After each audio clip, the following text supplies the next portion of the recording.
વૃંદાવન યુવક મંડળ દ્વારા 17મો જન્માષ્ટમી ઉત્સવની ઉજવણી કરવામાં આવી। ખેડબ્રહ્મા શહેરમાં વૃંદાવન મંડળ દ્વારા બહુ મોટી સંખ્યામાં ગ્રામજનો, મહિલા ભજન મંડળ દ્વારા ભજનનું પણ આયોજન વૃંદાવન નગર ખાતે કરવામાં આવ્યું હતું। સુંદર મજાનું ડેકોરેશન અને લાઇટિંગ અને ડીજેના તાલે રાસ ગરબા રાખવામાં આવ્યા હતા અને ભવ્ય આતશબાજી, આરતી, કેક કાપી પૂજા અર્ચના કરવામાં આવી હતી।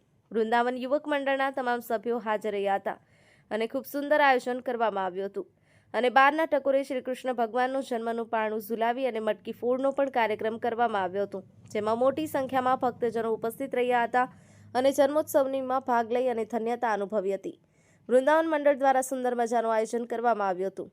Chandrashekhar Bhavsar, the news of Gujarat, Khedbrahma.